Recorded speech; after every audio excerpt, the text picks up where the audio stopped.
हाँ जी, तो अपन पढ़ रहे थे फंडामेंटल राइट्स और मुझे पूरी उम्मीद है कि आप पॉलिटी में कंफर्टेबल फील कर रहे होंगे।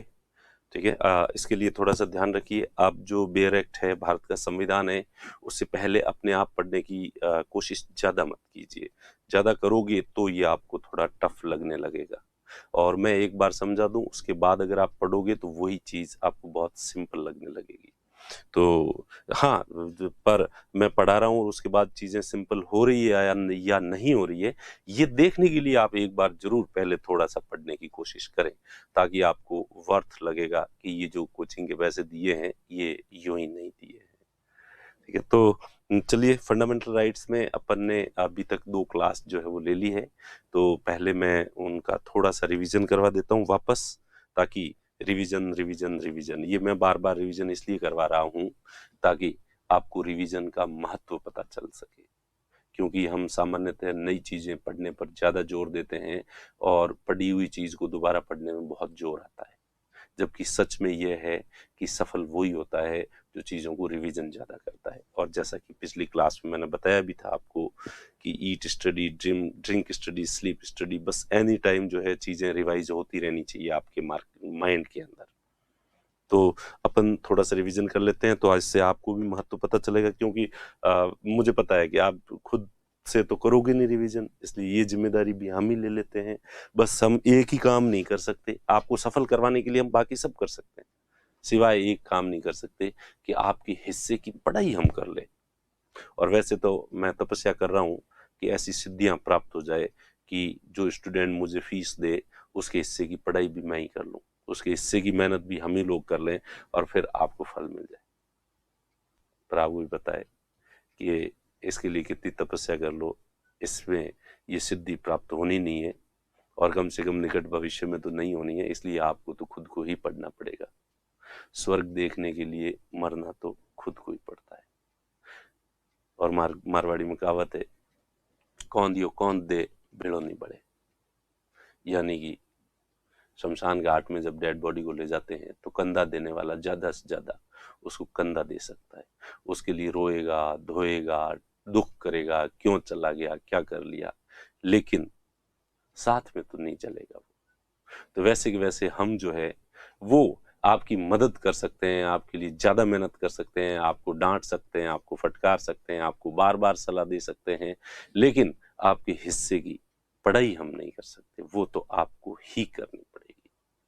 तो आपको सफल केवल आप ही बना सकते हैं, और अगर आप असफल भी होते हैं तो उसके लिए भी जिम्मेदार आप ही होंगे। प्लीज अपनी असफलताओं का ठीकरा दूसरों पे फोड़ने की आदत जिस दिन आप में से चली जाएगी, उस दिन दुनिया का व्यवहारिक ज्ञान आपको प्राप्त हो जाएगा और आप सफल होने की तरफ बढ़ सकते हैं। ठीक है, तो प्लीज रिवीजन करते रहें, हम हमारी तरफ से कोशिश कर रहे हैं। मैं वापस रिवाइज करवा देता हूं कि अपन ने जो है क्या पढ़ा है। फंडामेंटल राइट्स ही रिवाइज करवाऊंगा, ज्यादा पीछे वाला नहीं जाऊंगा, क्योंकि ज्यादा पीछे वाला जो है वो आप खुद करेंगे। तो फंडामेंटल राइट्स जो है वो आर्टिकल 12 से लेके आर्टिकल 35 तक फंडामेंटल राइट्स दिए गए हैं, और ये भाग 3 में दिए गए हैं।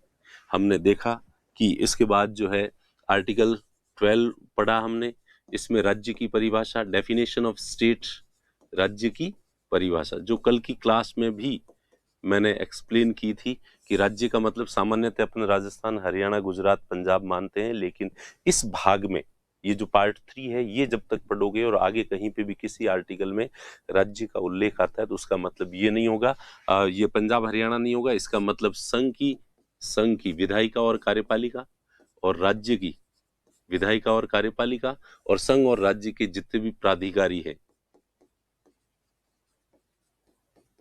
अथॉरिटीज हैं, इसमें इवन कोऑपरेटिव सोसाइटीज हो जो सरकार से थोड़ी संचालित होती है, पीएसयूज हो, ये सब इसी में शामिल होते हैं। तो राज्य की परिभाषा दे रखी है आर्टिकल 13 में।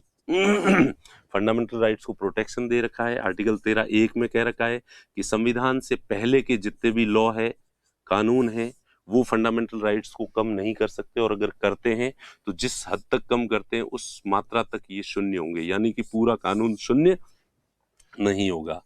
दूसरा है कि संविधान लागू होने के बाद संसद ऐसा कोई कानून नहीं बना सकती जिससे मूल अधिकारों का हनन होता हो।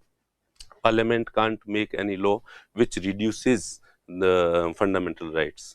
If any parliamentary law is inconsistent with the fundamental right, then this law would be void till the inconsistency. ठीक है, तो जहां तक असंगत है वहां तक शून्य जो है होगा। तो डॉक्ट्रिन ऑफ सिवरेबिलिटी कहते हैं इसे, पृथकता का सिद्धांत कहते हैं कि पूरा कानून शून्य नहीं होगा, उसमें से पृथक किया जाएगा कौन से भाग को शून्य करना है। और तीसरे में अब ये यहाँ पे भी लॉ और यहाँ पे भी लॉ शब्द का उल्लेख आ रहा है, तो इस लॉ का मतलब क्या होगा? विधि को डिफाइन किया गया है। किसे डिफाइन किया गया है? लॉ को डिफाइन किया गया है। लॉ का मतलब क्या होगा? इन दोनों में जो लॉ है इसका लॉ को डिफाइन किया है, सामान्य लॉ को डिफाइन नहीं किया गया है। तो इसमें फिर एक्ट, ऑर्डिनेंस,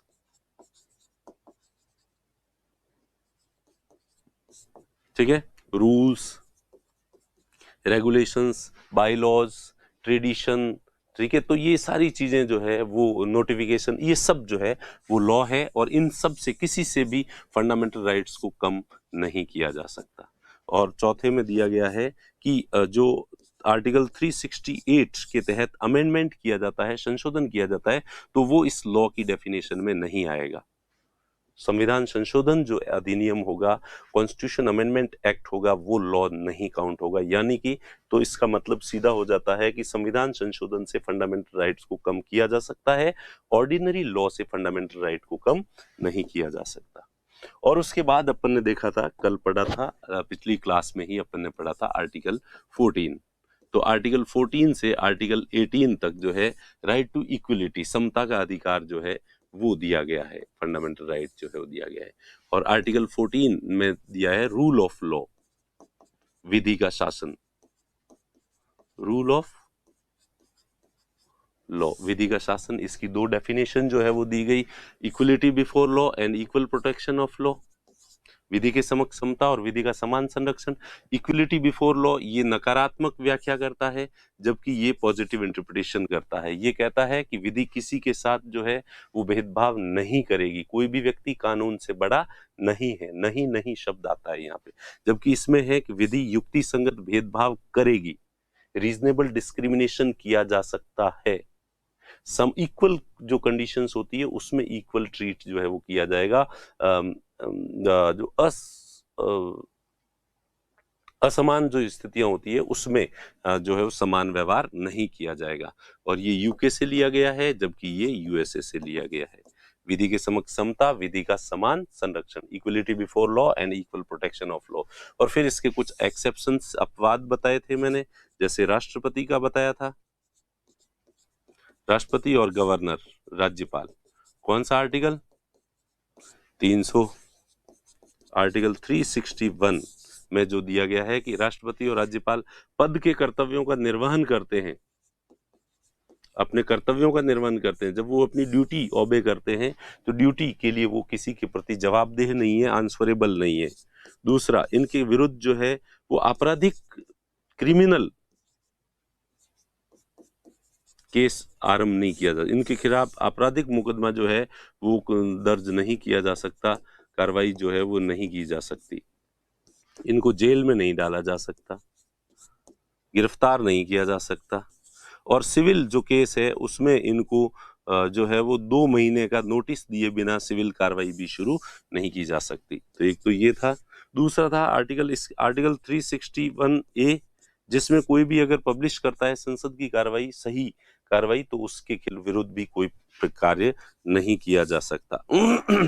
तीसरा दिया गया है आर्टिकल 105, जिसमें सांसदों के प्रिविलेजेस दिए गए हैं, विशेषाधिकार दिए गए हैं, ठीक है। और आर्टिकल 194, जिसमें एमएलए और एमएलसी के प्रिविलेजेस जो है वो दिए गए हैं। फिर अपन ने देखा आर्टिकल 31C, जिसमें ये जो नीति निर्देशक तत्व हैं, directive principles of state policy है, 39B और 39C, उनके ऑब्जेक्टिव्स को अचीव करने के लिए कोई कानून बनाया जाता है तो जो विधि के रूल ऑफ लॉ है इसका वायलेशन किया जा सकता है। इसका वायलेशन किसके लिए किया जा सकता है?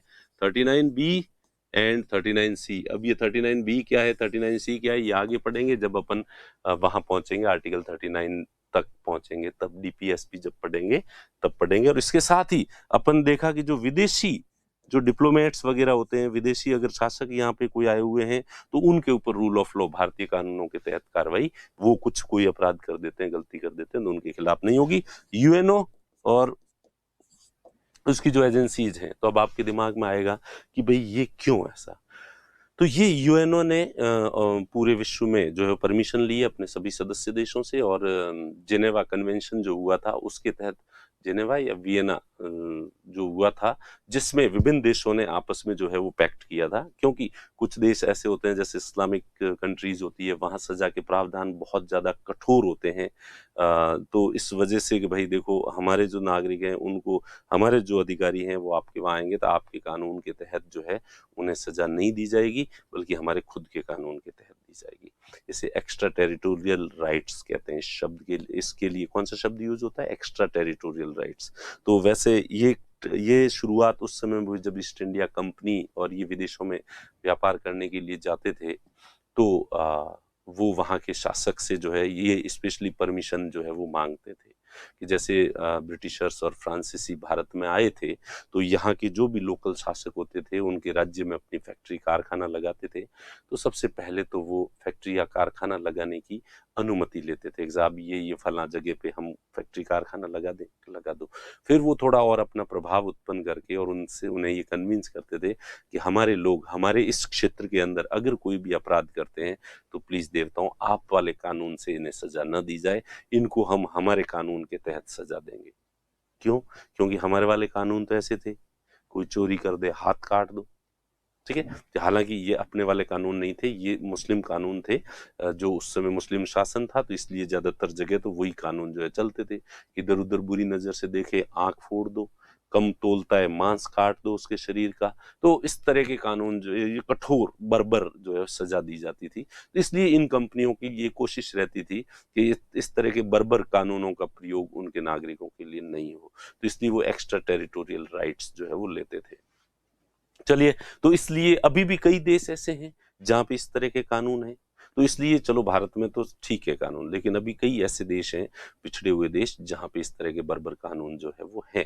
तो वैसे तरीकों से सजा न दी जाए, इसलिए सबने मिलकर आपस में ये तय कर रखा है कि तो भारत के जो एम्बेसी के लोग हैं वो कहीं बाहर हैं, तो उनको भी भारत की जो आचार संहिता है, सॉरी यहाँ की जो कानूनी संहिता है उसके तहत जो है वो सजा दी जाएगी। तो इस तरह से ये अपवाद एक्सेप्शंस जो है आर्टिकल 14 के। तो ये हो गया आर्टिकल 14। देखिए आर्टिकल 14 जब पढ़ाया था तो पूरे 1 घंटे की क्लास लगी, और रिवीजन करवाया तो 5 मिनट में रिवीजन हो गया। तो इसलिए रिवीजन पहली बार पढ़ना थोड़ा मुश्किल होता है, लेकिन रिवीजन करना बहुत आसान जो है वो होता है। और एक इसमें ये ध्यान रखना कि व्यक्ति का जो उल्लेख होता है, तो कानून रूल ऑफ लॉ यानी कानून के समक्ष सभी व्यक्ति समान है, कानून किसी भी व्यक्ति के साथ भेदभाव नहीं करेगा। तो व्यक्ति में, पर्सन में, यहाँ पे जो है वो पर्सन एक लीगल जो टर्म में जो पर्सन है, कंपनी भी पर्सन के तहत आती है, ठीक है। तो लीगल पर्सन में कंपनी भी इंक्लूड है, निगम, कॉर्पोरेशन वगैरह ये भी इसमें जो है वो इंक्लूड है। तो अब अपन जो है वो पढ़ते हैं अगला आर्टिकल, आर्टिकल 15 अनुच्छेद 15। ये भी समानता की ही बात करता है।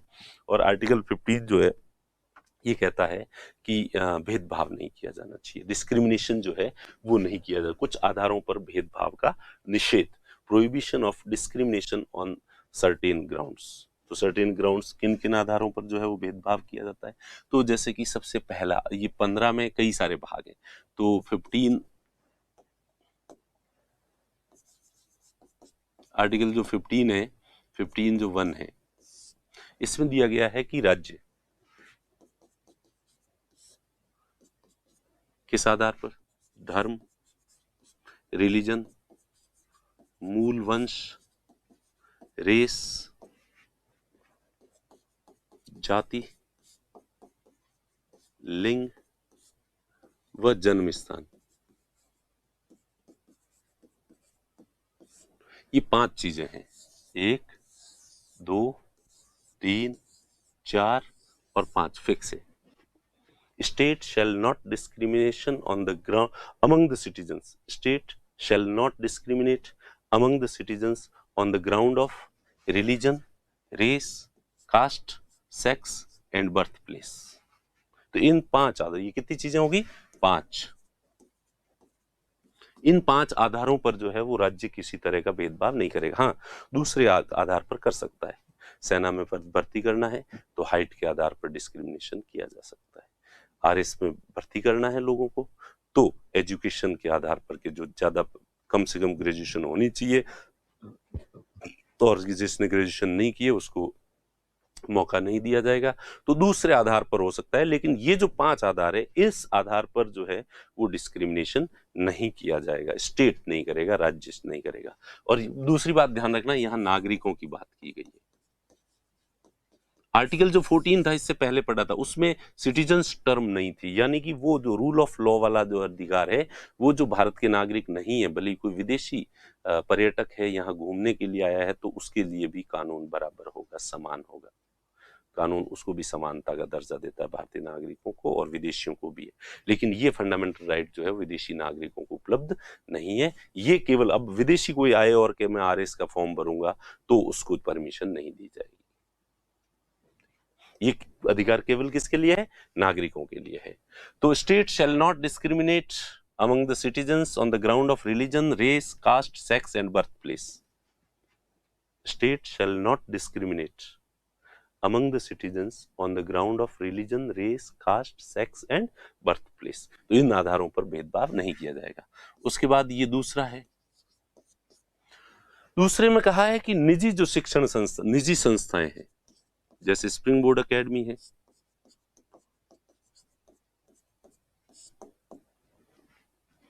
ठीक है, होटल हो गई, भोजनालय हो गया, रेस्टोरेंट, कुएं, सार्वजनिक कुआं, ठीक है। अब पर्सनल मेरा कुआं है, खुदा हुआ है, सिंचाई के लिए है, और वहां कोई आदमी आके और कहे कि तेरे कुएं में से मैं भी पानी लूंगा और मेरी फसल को दूंगा, तो वो नहीं। सार्वजनिक कुएं, तालाब, बावड़ी, जो भी होते हैं एटसेट्रा, तो इन सब में भी इन 5 आधारों पर, वो के वो 5, भेदभाव नहीं किया जाएगा। State shall even in the private institutions, hotels, restaurants, well, public well, public pond, ठीक है, और बावड़ी, बावड़ी क्या कहोगे, क्या दो कुछ भी जो है, तो इन आधार पर there shall not be discrimination among the citizens. नागरिकों के साथ इन आधारों पर जो है वो भेदभाव नहीं होना चाहिए। उस तो मेरे ख्याल से ये तो है कि सरकार नहीं करेगी, राज्य नहीं करेगा। राज्य का मतलब क्या है यहाँ पे? राज्य नहीं करेगा, राज्य का मतलब अपन ने कहाँ पढ़ा था? आर्टिकल 12 में जो पढ़ा था, और आर्टिकल 12 में जो जो राज्य के तहत जिन जिन चीजों को बताया गया था, वो कोई भी इस आधार पर भेदभाव नहीं करेगा। और दूसरा ये कहता है कि निजी जो है वो भी नहीं करेंगे। तो ये 2 मूल अधिकार है। लोगों के साथ कहीं पे भी, किसी भी फिल्म हॉल में जाओ, होटल में जाओ, रेस्टोरेंट में जाओ, किसी के साथ कोई डिस्क्रिमिनेशन नहीं किया जाना चाहिए। तो निजी संस्थाओं में भी कोई भी जगह है तो वहां पे भी निजी, पर वो पब्लिक के लिए अगर है तो ठीक है। निजी मेरा घर है तो वहां पे नहीं, घर है तो मैं चाहूं तो जिसको परमिशन दूं और चाहूं जिसको घर में नहीं आने दूं, ठीक है। इसके बाद अपवाद है, आगे के जो है वो क्या है? एक्सेप्शन है,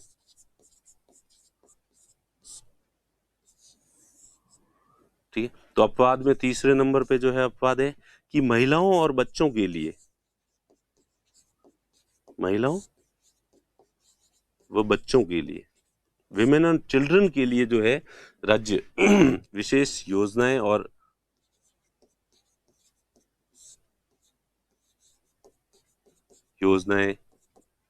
कार्यक्रम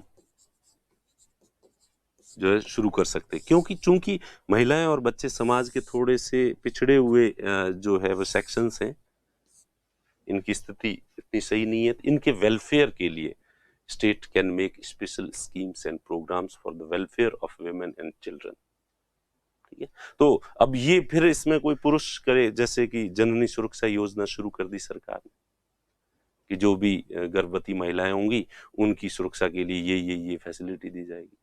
अब पुरुष कह दे बिकॉज आप केवल महिलाओं को इसका फायदा क्यों दें, हमें भी इसका फायदा दिया जाना चाहिए, क्योंकि आर्टिकल 15 कहता है कि इस राज्य जो है भेदभाव नहीं करेगा, और इस योजना में तो भेदभाव है। ये योजना, इस योजना का लाभ केवल जो है महिलाओं को मिलेगा या फिर जन्म लेने के बाद बच्चों को मिलेगा, हमें तो मिल ही नहीं रहा है। तो भाई आर्टिकल 15 अगर पढ़ा है तो पूरा पढ़ ले, ठीक है। आर्टिकल 15 में तीसरा पॉइंट जो लिखा है कि महिलाओं और बच्चों के लिए अगर सरकार कोई स्कीम बनाती है तो ये इस जो मूल अधिकार है इसका कोई वायलेशन नहीं माना जाएगा, और सरकार को ये मूल अधिकार सरकार को ऐसा करने से नहीं रोकेगा, ये दिया गया। इसके बाद में चौथा जो है, सामाजिक और शैक्षणिक रूप से जो पिछड़े वर्ग है, सोशियली, सामाजिक रूप से, शैक्षणिक, सोशियली एंड एजुकेशनली पिछड़े वर्ग, बैकवर्ड क्लासेस, जो जिनका सामाजिक, जो हिंदू धर्म का जो सोशल ढांचा है, सोशल स्ट्रक्चर है, वो बहुत कॉम्प्लिकेटेड है, और इसमें जाति व्यवस्था है, और जातियों में ये उच्च जाति, ये निम्न जाति, इस तरह का क्लासिफिकेशन किया गया है, और सदियों से जाति के आधार पर भेदभाव किया गया है, डिस्क्रिमिनेशन किया गया है। इसलिए जो सदियों से डिस्क्रिमिनेशन का जो शिकार रही हुई जातियां हैं, उनको वापस सबके समान लाने के लिए उनको विशेष प्रोटेक्शन जो है वो देना पड़ेगा, और उनको स्पेशल प्रोटेक्शन देने के लिए जो है, अगर गवर्नमेंट कोई योजना या स्कीम बनाती है और उस स्कीम या योजना या प्रोग्राम का लाभ केवल उन पिछड़े वर्ग के लोगों को दिया जाता है, SC ST OBC के लोगों को दिया जाता है, SC ST OBC हालांकि इसमें एक्सप्लेन नहीं है, दो खुले लिखे हुए SC ST है, लेकिन OBC भी इसमें शामिल है। तो ये सोशली प्लस ये एजुकेशनली भी पिछड़े हुए हैं, शिक्षा, आज भी उनमें शिक्षा का स्तर अगर अच्छा नहीं है तो इनके लिए स्पेशल स्कीम्स एंड प्रोग्राम्स जो है वो बनाए जा सकते हैं। State can make special schemes and programs for the welfare of socially and educationally backward classes just like SC and ST, scheduled caste and scheduled tribes. Then this article will not stop the government to make such type of schemes and programs. ठीक है, तो ये जो article है वो नहीं रोकेगा। तो ये आपके जो है ऐसे अनुप्रति योजना, जैसे कि RS की तैयारी करने वाले जो SC ST और OBC के स्टूडेंट्स के लिए चलाई जाती है। फिर पांचवा है शिक्षण संस्थाओं में,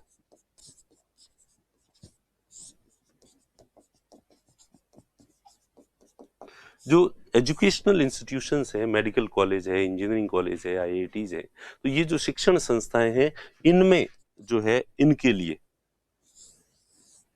आरक्षण रखा जा सकता है, स्पेशली एजुकेशन। नौकरियों में आरक्षण की बात अगले वाले में आएगी। ये सरकार की स्कीम्स और प्रोग्राम्स के लिए है, योजनाएं हैं, और ये एजुकेशनल इंस्टीट्यूशंस के लिए। गवर्नमेंट एम्प्लॉयमेंट जो है उसका लिए आर्टिकल 16 होगा, अगला वाला अनुच्छेद जो है वो होगा। तो जो ये बाद में जोड़ा गया है, ये स्पेशली OBC को जो है वो रिजर्वेशन देने के लिए मेडिकल कॉलेजेस वगैरह में जो दिया जाता है, तो उसके लिए है कि शिक्षण संस्थाओं के अंदर जो है वो रिजर्वेशन दिया जा सकता है SC ST और OBC के लिए, तो मेडिकल और इंजीनियरिंग कॉलेजेस में जो दिया जाता है। अब इसमें जो है कि जो अल्पसंख्यक शिक्षण संस्थान है,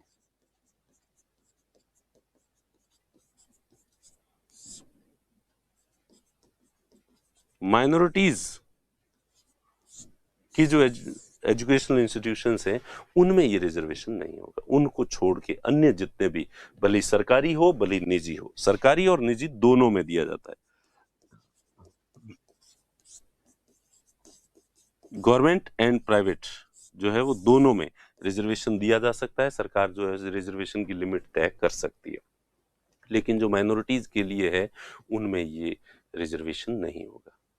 तो जामिया मिलिया जैसे अलीगढ़ मुस्लिम जो यूनिवर्सिटी है उसमें जो है ये रिजर्वेशन नहीं होता है, और यही वजह है कि ज़्यादातर कम्युनिटीज़ आजकल माइनॉरिटीज़ का कब्जा, माइनॉरिटीज़ का दर्जा लेने के लिए होड़ लगी रहती है उनके बीच में, कि जिस तैसे करके माइनॉरिटीज़ का स्टेटस मिल जाए, और उसके बाद वो जो है अपने समाज का एक ट्रस्ट बना ले, और ट्रस्ट बना के और स्पेशली मेडिकल और इंजीनियरिंग कॉलेजेस, डिप्लोमा कोर्सेज की जो इंस्टीट्यूशंस इस्टेब्लिश करे, और अपनी कम्युनिटी के लोगों को स्पेशली वहाँ पे पढ़ाए, ताकि यहाँ रिजर्वेशन का कोई लफड़ा जो है वो नहीं होगा।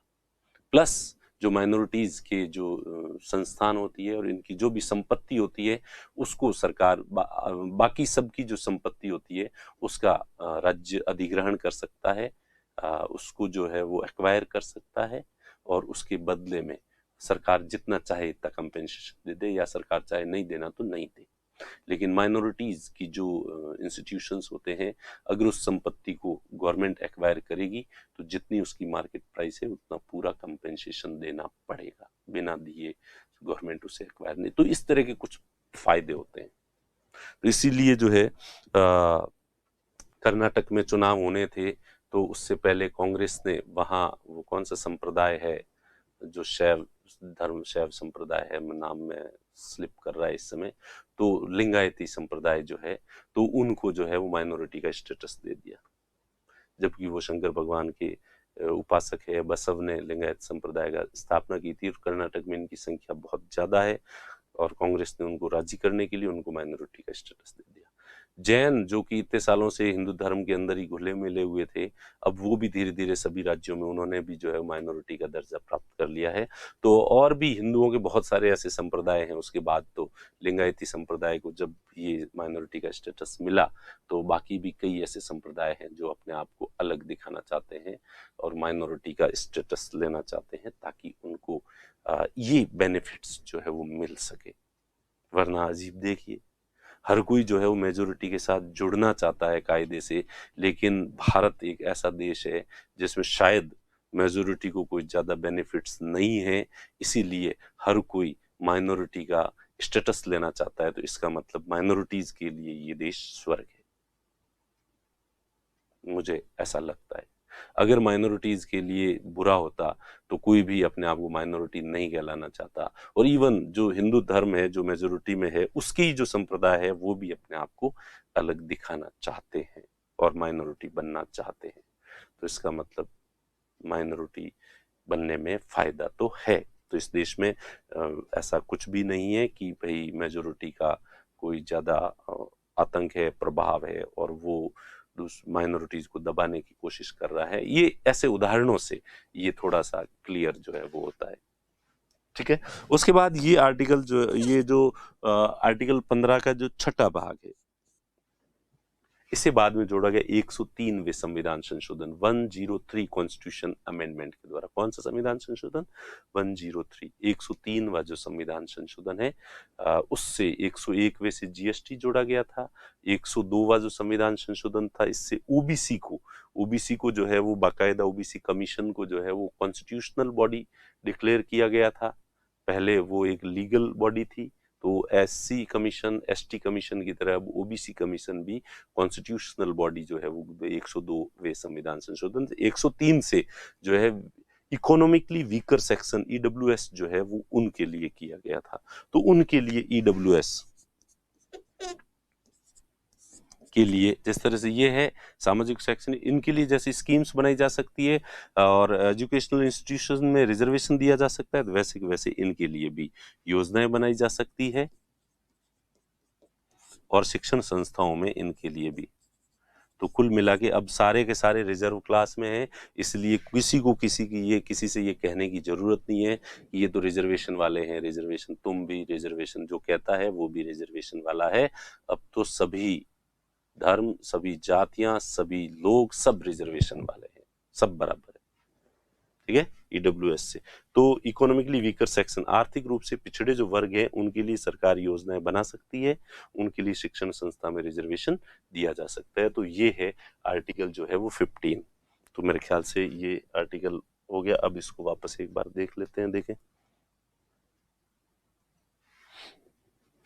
15(1), The state shall not discriminate among the citizens on the ground of religion, race, caste, sex and place of birth। ठीक है वो कास्ट की स्पेलिंग थोड़ी गलत लिख दी है।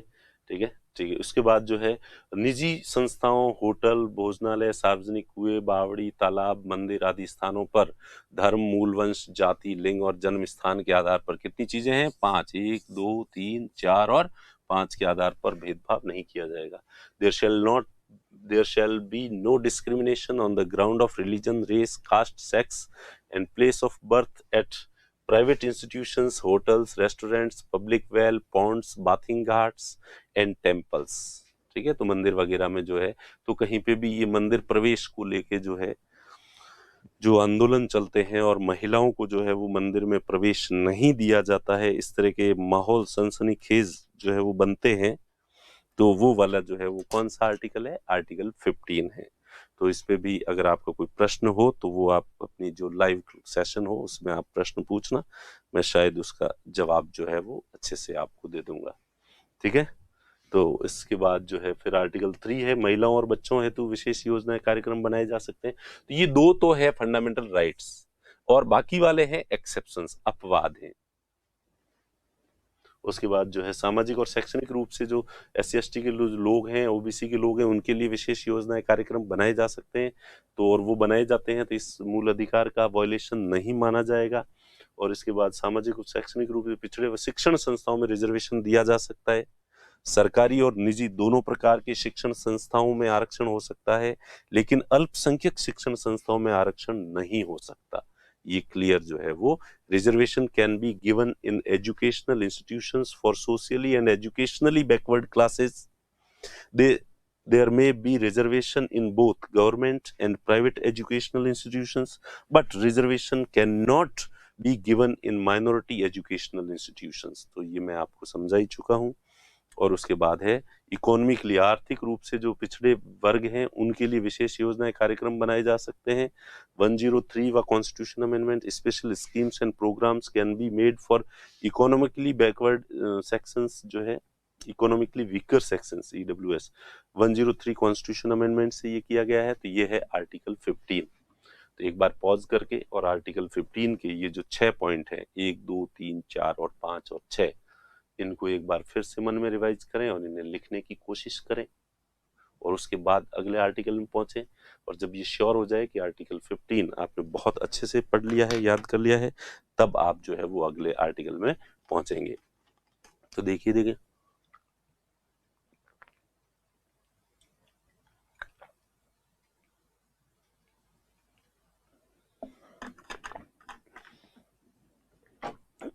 तो अब अपन चलते हैं। मुझे उम्मीद है कि आप तो रिवाइज करो करके फिर अगले पे आओगे। तो अब ये आर्टिकल 16, लोक नियोजन में जो है वो अवसर की समता, equality of opportunity in public employment. इसको भी पहले मैं एक बार मेरे हिसाब से समझा देता हूँ, बाद में जो स्लाइड है वो तो आ ही जाएगी। तो इसमें ये कहा गया है, आर्टिकल जो 16 1 वो का वो 1, 2, 3, 4, 5, 6 है, इसमें भी 6 हैं। जैसे उसमें 6 पॉइंट्स थे वैसे के वैसे इसमें भी 6 पॉइंट्स हैं। तो पहला तो है कि सभी को, यहाँ पे भी सभी नागरिक हैं, इसका मतलब ये जो फंडामेंटल राइट है ये भी नागरिकों के लिए ही उपलब्ध है। सभी नागरिकों को समान अवसर उपलब्ध करवाए जाएंगे। Equal opportunities, state shall provide equal opportunities to all its citizens. State shall provide equal opportunities to all its citizens. सीधी सी बात है, क्लियर होगी। इन पब्लिक एम्प्लॉयमेंट, सभी नागरिकों को समान अवसर, किसमें, लोक नियोजन में। तो पहले वाला जो था वो स्कीम्स के लिए था, प्रोग्राम्स के लिए था, एजुकेशनल इंस्टीट्यूशंस के लिए था, सरकारी दफ्तर के लिए था, निजी संस्थाओं के लिए था, ये नौकरियों के लिए, स्पेशली गवर्नमेंट जॉब्स जो है उसमें state shall provide equal opportunities to all its citizens in public employment. अब उसके बाद दूसरा, अब जो बात वैसे तो पहले में कह दी गई है, फिर भी कोई कमी नहीं रहनी चाहिए। State shall not discrimination among the citizens on the ground of, वही religion, race, caste, sex and birth place. 5 तो वो की वही है इन पब्लिक एम्प्लॉयमेंट, ठीक है। और उसके अतिरिक्त 2 और जोड़े गए हैं। एक तो डिसेंट यानी वंशानुगतता, किस वंश से आप हो, ठीक है। और दूसरा residence. No citizen can be disqualified for the public employment on the ground of religion, race, caste, sex, birth place, descent and residence. तो किसी भी व्यक्ति को, कोई भी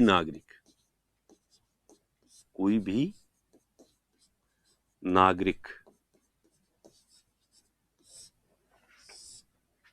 वही धर्म, आप एक बार रिवीजन हो जाएगा, मूल वंश, रिलीजन, रेस, कास्ट, जाति, लिंग, जन्म स्थान, बर्थ प्लेस, सेक्स, उद्भव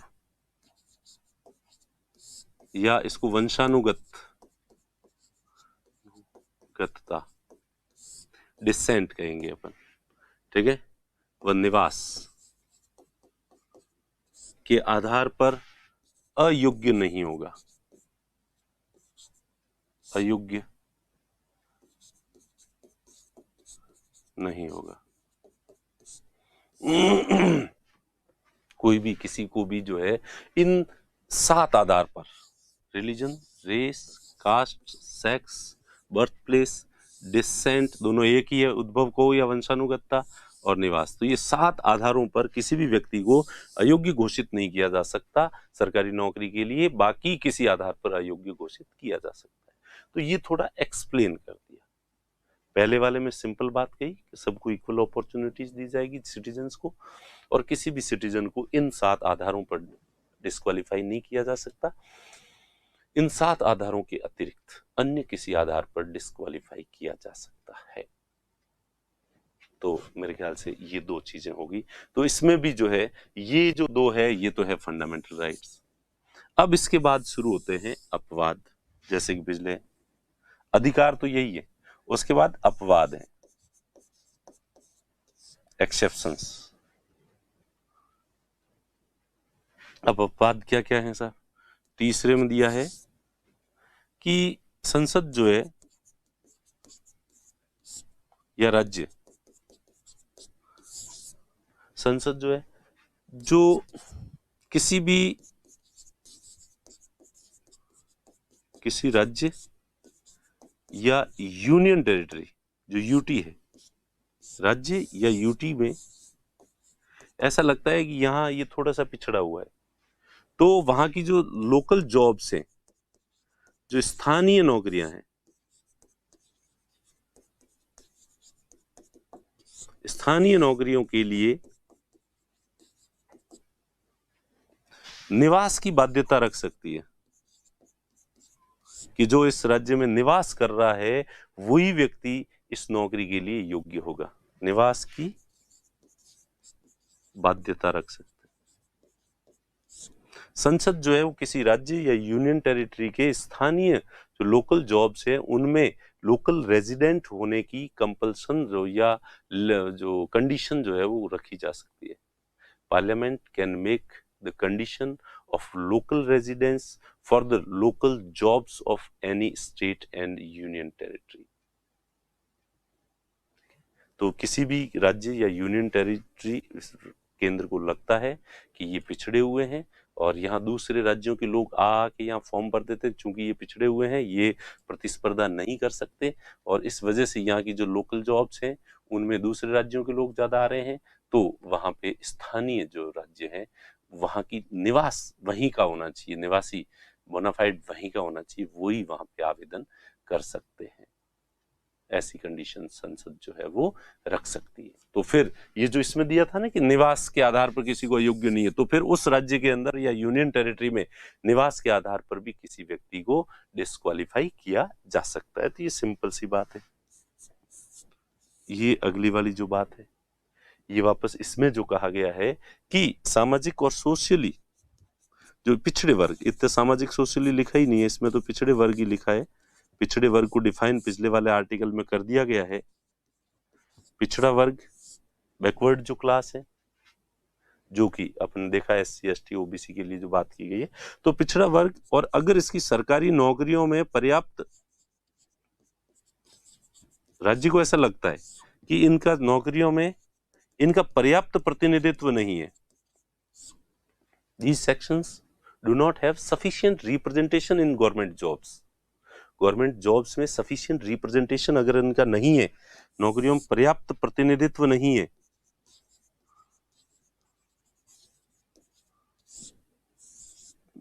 दोनों कंडीशन, आप एक तो पिछड़े हुए भी हो, प्लस पिछड़े हुए होने की वजह से सरकारी नौकरी में अगर रिजर्वेशन नहीं रखा जाए तो आप जो है इतने लोग भर्ती होके नहीं आ सकते, तो ऐसी स्थिति में नौकरियों में आरक्षण रखा जा सकता है। There can be reservation in government employment, और if state makes a reservation in public employment for the socially and educationally backward classes whose not sufficient representation in government jobs, then this fundamental right or this article will not prohibit the state. ठीक है, ये जो अनुच्छेद है इसके तहत जो ये कहा गया है कि किसी के साथ भेदभाव नहीं किया जाएगा, अगर इस सकारात्मक भेदभाव अगर किया जाता है, पॉजिटिव डिस्क्रिमिनेशन, यानी कि जो कमजोर है उसकी मदद, सामान्यतः भेदभाव कब होता है, जो पावरफुल आदमी होता है वो अपने प्रभाव में ले लेता है और वो गरीब के खिलाफ फैसला और पावरफुल के पक्ष में दिया जाता है, तो ये जो डिस्क्रिमिनेशन है ये गलत है। लेकिन एक अमीर और गरीब है और उसमें गरीब की मदद के लिए सरकार स्पेशल कुछ उपाय करती है और उसका फायदा अमीर को नहीं देती है, तो ये सकारात्मक डिस्क्रिमिनेशन है और वो किया जा सकता है। तो इसी तरह से इन पिछड़े जो वर्ग हैं जिनका सरकारी नौकरियों में पर्याप्त प्रतिनिधित्व नहीं है, उन्हें यदि रिजर्वेशन दिया जाता है तो ये जो है वो इस फंडामेंटल राइट का वायलेशन नहीं माना जाएगा, क्लियरली इसमें कहा गया है। फोर्थ, अब फोर्थ के बाद में फोर्थ 1 और फोर्थ 2, ये दो चीजें और है इसमें। फोर्थ 1 में है पदोन्नति में promotion, promotion, reservation in promotion, पदोन्नति में आरक्षण, रिजर्वेशन इन प्रमोशन, यानी प्रमोशन के लिए, प्रमोशन के अंदर, ये प्रमोशन में ये जो 1 और 2 जो है 4 के अंदर दिए गए हैं, ये केवल एससी और एसटी के लिए है, इसका फायदा ओबीसी को नहीं है। तो प्रमोशन में जो रिजर्वेशन मिलता है इसका फायदा ओबीसी को नहीं है, एससी और एसटी के लिए रिजर्वेशन में भी प्रमोशन दिया जा सकता है। आप एक बार, सॉरी, प्रमोशन में भी रिजर्वेशन दिया जा सकता है। आप एक बार सेलेक्ट होते हैं, आरएस सेलेक्ट होंगे, फिर सीनियर स्किल में जाएंगे, फिर और आगे की स्किल में जाएंगे, तो आपको कि भाई कितने परसेंट जो है वो होने चाहिए, तो वो उसी हिसाब से प्रमोशन जो है वो दिया जाएगा। और सामान्यतः इसमें होता ये है कि जैसे जैसे आप ऊपर की तरफ जाते हो, आरपीएस बनोगे, फिर एडिशनल एसपी बनोगे, फिर आप जो है वो आईपीएस में प्रमोशन होगा, फिर आईपीएस से ऊपर की जो, तो जैसे जैसे ऊपर जाते हैं तो पद कम हो जाता है। सबसे ऊपर तो डीजी तो कम ही होते हैं, ठीक है, तो कम हो जाते हैं। तो अब होता क्या है कि सामान्यतः एससी और एसटी के जो लोग हैं ये वाकई सामाजिक और शैक्षणिक रूप से पिछड़े हुए हैं और ये रिजर्वेशन के हकदार हैं और इन्हें दिया भी जाना चाहिए।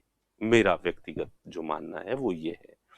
और इस वजह से अब चूंकि इनका जब सिलेक्शन होता है तब भी रैंक में ये पीछे होते हैं, तो और आपकी जो सीनियरिटी होती है वो रैंक के आधार पर डिसाइड होती है।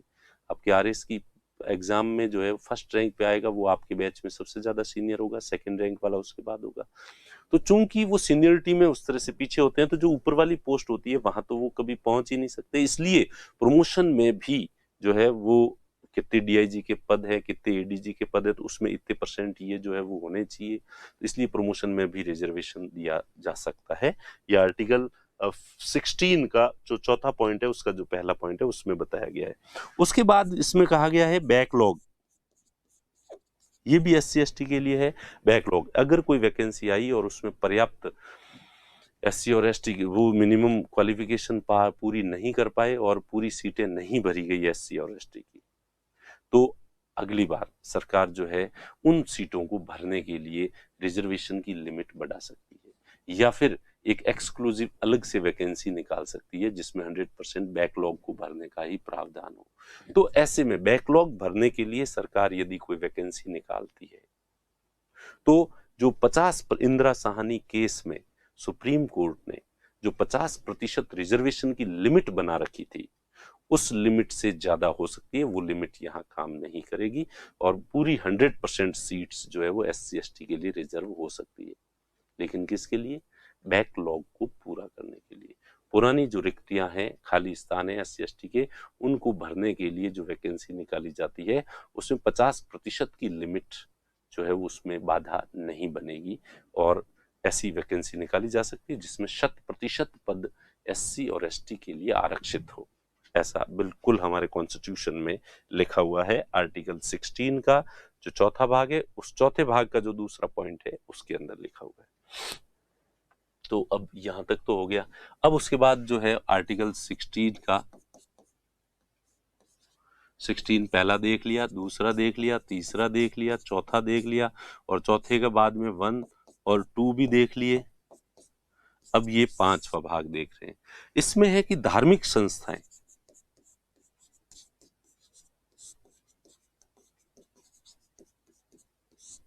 धार्मिक संस्थाओं में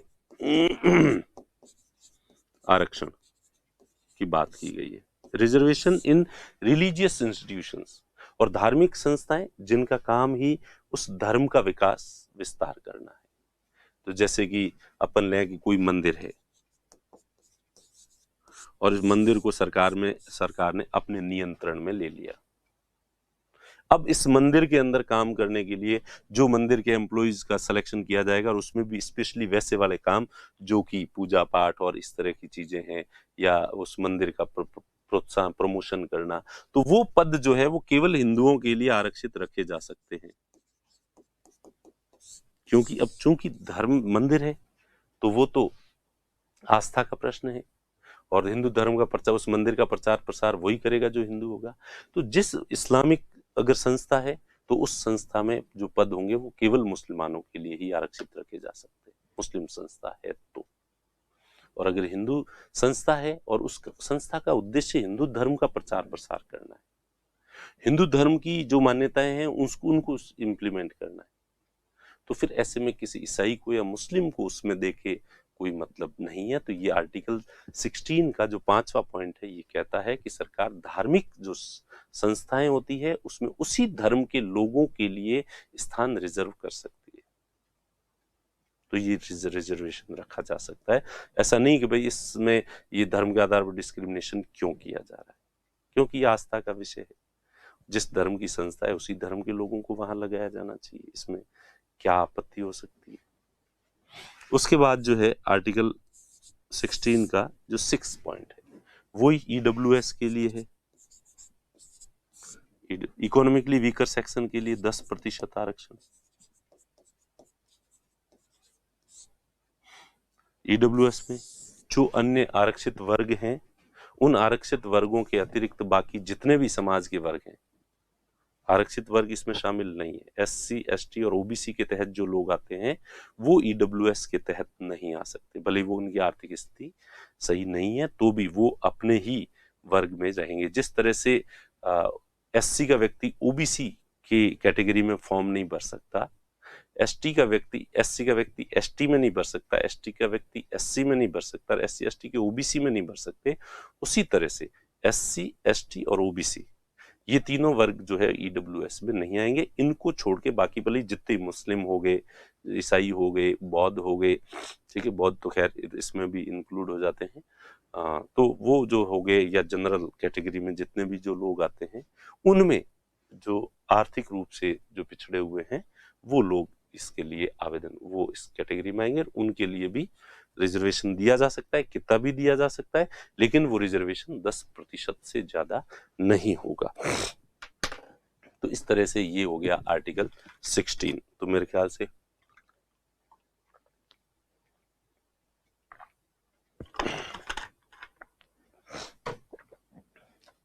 पहला है सभी को समान अवसर, इक्वल अपॉर्चुनिटीज, सभी को, किसको?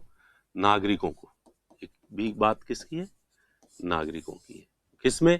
लोक नियोजन में। दूसरा है 7 आधार पर किसी अयोग्य घोषित नहीं किया जाएगा। 7 जो ग्राउंड्स है उसके आधार पर किसी को भी अयोग्य नहीं किया जाएगा। फिर है कुछ राज्यों में, जो पिछड़े राज्य होते हैं, स्थानीय नौकरियों में निवास की बाध्यता तय की जा सकती है कि केवल लोकल, ये फिर अपवाद हो गए, निवास हो सकता है।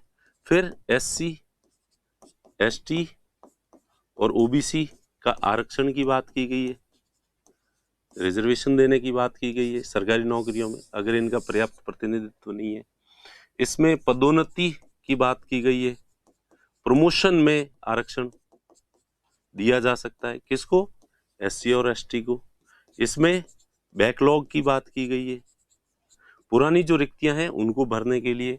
फिर रिलीजियस इंस्टीट्यूशंस है, उसमें उसी धर्म के लोगों के लिए रिजर्व रखा जा सकता है। तो इसको एक बार वापस अपन जो है वो थोड़ा सा देख लेते हैं। देखिए, state will provide equal opportunities to all citizens in public employment. ठीक है, पब्लिक एम्प्लॉयमेंट में सबको इक्वल अपॉर्चुनिटी उपलब्ध कराई जाएगी। 16(2) जो है, लोक नियोजन में किसी भी नागरिक के साथ धर्म, मूलवंश, जाति, लिंग, जन्म स्थान, उद्भव या वंशानुगतता या निवास के आधार पर भेदभाव नहीं किया जा सकता। In public employment any citizen will not be discriminated और डिस्क्वालिफाइड, यहाँ पे डिस्क्वालिफाइड टर्म आनी चाहिए, disqualified only on the ground of religion, race, caste, sex, birth place and descent and residence. ठीक है, तो इनके आधार पर, इन 7 ग्राउंड्स के आधार पर किसी को भी जो है वो नहीं किया जाएगा। आर्टिकल 16(3), राज्य पिछड़े क्षेत्रों में स्थानीय नौकरियों में, जो बैकवर्ड एरियाज है उनमें स्थानीय नौकरियों में निवास की बाध्यता रखी जा सकती है। State can have residence as a condition in local jobs in particular state and union. Particular state और यूनियन टेरिटरी के जो लोकल जॉब्स है उसमें निवास की बाध्यता जो है वो रखी जा सकती है।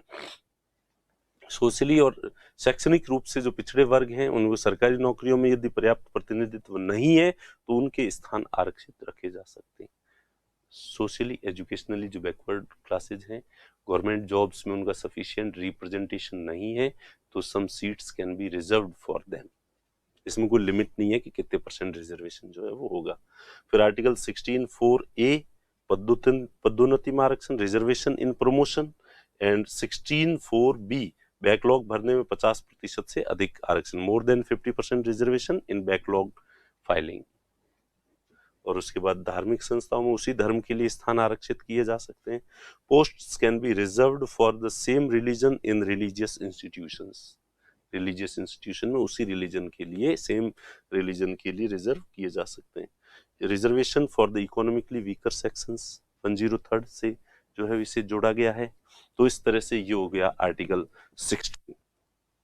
अब आ जाते हैं आर्टिकल, तो एक ये जो रिजर्वेशन वाला जो मामला है वैसे कॉम्प्लिकेटेड है, और वैसे मेरे ख्याल से एग्जाम के पॉइंट ऑफ व्यू से प्री में क्वेश्चन पूछा जाए तो पूछा जाए, मेंस में रिजर्वेशन से रिलेटेड क्वेश्चन नहीं पूछा जाता है, क्योंकि ये एक थोड़ा कंट्रोवर्शियल इशू है और कंट्रोवर्शियल सब्जेक्टिव इशू है।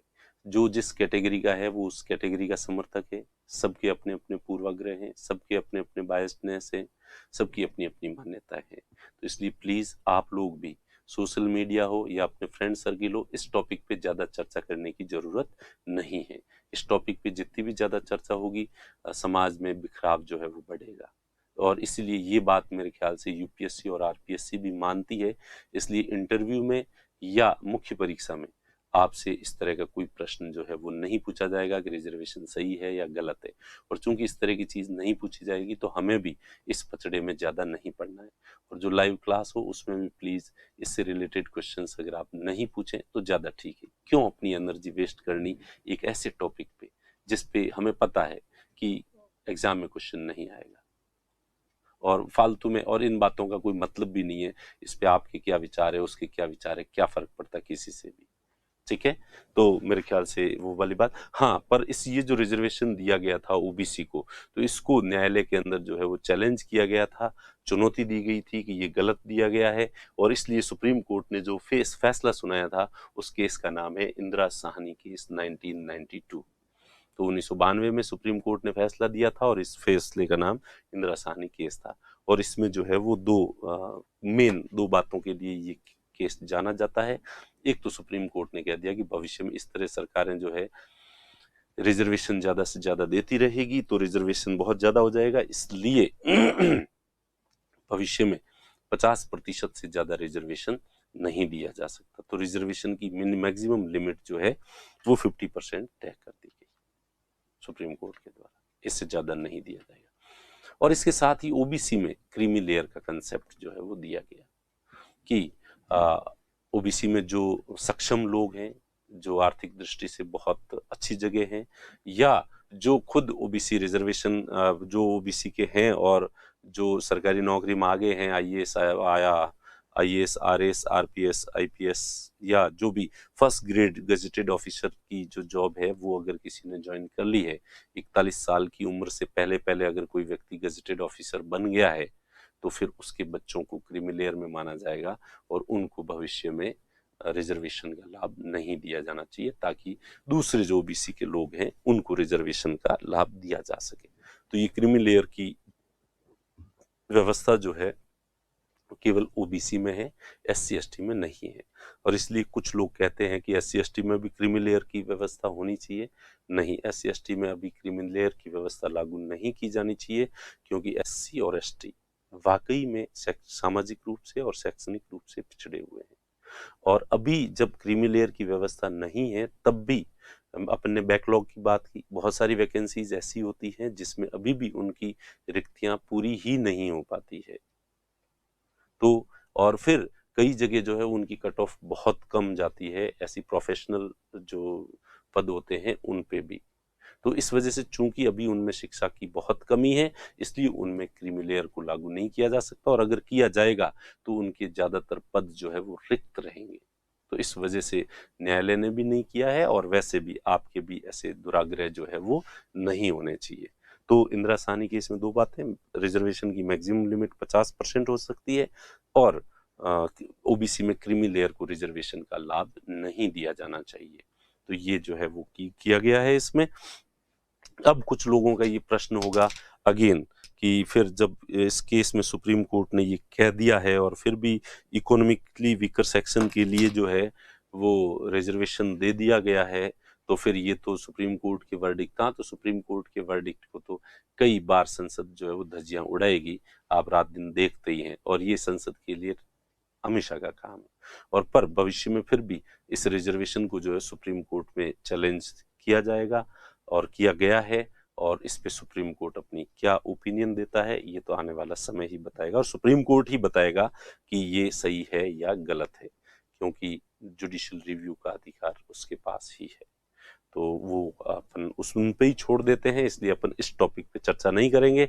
इसलिए आप भी इस तरह का प्रश्न पूछ के समय जाया न करें। इसके बाद जो है अगला आर्टिकल, तो अपन ने आर्टिकल 15 और आर्टिकल 16 पढ़ा है। आर्टिकल 17 बहुत छोटा है, इसलिए इसको भी लगे हाथ साथ में ही देख लेते हैं। आर्टिकल 17, आर्टिकल 17 अस्पृश्यता का अंत, अबोलिशन ऑफ अनटचेबिलिटी। अस्पृश्यता, छुआछूत, तुम अछूत हो, तुम वैसे हो, तुम इसमें मम पवित्र हैं, इस चीज को टच मत करो, इसको ऐसे मत करो, इस चीज को पूरी तरह से जो है वो समाप्त किया गया है इसमें, कि भारत में किसी भी दशा में कहीं पर भी कैसे भी अस्पृश्यता का कोई समर्थन नहीं करेगा, अनटचेबिलिटी को जो है वो कोई सपोर्ट नहीं करेगा। सभी लोग समान हैं और सभी लोग एक समानता के साथ जो है वो रहेंगे, और अनटचेबिलिटी जो है वो इसमें कोई अपवाद नहीं है। पहले वाले अपन ने जो देखे आर्टिकल 14, 15 और 16 सब में अपन ने अपवाद देखे, एक्सेप्शंस देखे कि ये अधिकार है, लेकिन ऐसी स्थिति में भेदभाव किया जा सकता है, विधि के समक्ष भी किया जा सकता है, सरकारी योजनाओं में महिलाओं और बच्चों के लिए, एससी एसटी ओबीसी के लिए किया जा सकता है, सरकारी नौकरियों में किया जा सकता है। लेकिन अनटचेबिलिटी का जो आर्टिकल 17 में जो फंडामेंटल राइट है, इसका कोई एक्सेप्शन नहीं है, कोई अपवाद नहीं है, इसीलिए इसको एक पूर्ण अधिकार कहते हैं, एक परफेक्ट राइट और कंप्लीट राइट जो है वो इसको कहते हैं। यह एक पूर्ण अधिकार है क्योंकि इसका कोई अपवाद नहीं है। राज्य सभी प्रकार की अस्पृश्यता को समाप्त करेगा। The state will abolish all forms of untouchability. Untouchability के जितने भी रूप हैं, किसी भी रूप में इसे नहीं किया जा सकता, इसको समाप्त किया जाएगा, और यह एक पूर्ण अधिकार है क्योंकि इसका कोई अपवाद नहीं है। कि ऐसी स्थिति में अस्पृश्यता, अपवाद का मतलब कि इन विशेष स्थितियों में अनटचेबिलिटी को जो है वो किया जा सकता है, नहीं, ऐसा जो है वो नहीं किया जा सकता। तो ये है आर्टिकल 17, तो इतना ही है 17। तो आज अपन ने जो है वो अभी तक जो है समता का अधिकार कंप्लीट नहीं हुआ है, क्योंकि 14 से लेकर 18 आर्टिकल जो 18 है वहां तक है, लेकिन आर्टिकल 18 को जो है वो अपन अगली जो है वो क्लास है उसमें पढ़ेंगे। तो मेरे ख्याल से आज की क्लास आपको लगेगी, अब कैसी भी लगे, बोरिंग लगे, कुछ ही लगे, पर पढ़ना तो पड़ेगा ही आपको। रोवी तो इन रिखी तो ही हावरे जाने पड़ी, दुल्हन ससुराल जाती है तो रोती है, करती है कुछ ही कर बोली, रो चीख चिल्ला, ससुराल तो जाना ही पड़ेगा। तो जैसी भी लगे, बोरिंग लगे, वो लगे, ऐसे लगे, पढ़ना तो आपको है ही है। और मैं ऐसा तो है नहीं कि चूंकि आपको थोड़ी कठिन लग रही है या बोरिंग लग रही है तो मैं चीज़ों को कम कर दूं, हटा दूं और इनकी जगह इंटरेस्टिंग चीज़ें पढ़ा दूं, तो उससे तो एग्जाम पास होगा नहीं। चीज़ें तो वही पढ़ानी पड़ेगी जो है। और मुझे लगता है कि मैंने बहुत सरल शब्दों में बताने की कोशिश की है, जितनी की मैं बता सकता था। फिर भी आपको हिम्मत बनाए रखनी है, पढ़ना आपको ही है। और एक बार नहीं तो दूसरी बार इसको सुने वापस, ताकि दूसरी बार में समझ आ जाएगा। रिवीजन करते रहें, चीज़ों का दिमाग के अंदर रिवीजन करते रहें। हर एक आर्टिकल का दिन में 10 बार रिवीजन करें। एक बार याद होने के बाद भी 10 दिन तक रोजाना दिमाग में उस बात को रखें, तो शायद ये फायदेमंद हो सकती है। ठीक है, तो आज की क्लास में इतना ही। मिलते हैं अगली क्लास में, और अगली क्लास में आर्टिकल 18 और आर्टिकल 19 को अपन पढ़ेंगे, अनुच्छेद 18 और अनुच्छेद 19 को उसमें पढ़ेंगे। ठीक है, थैंक यू।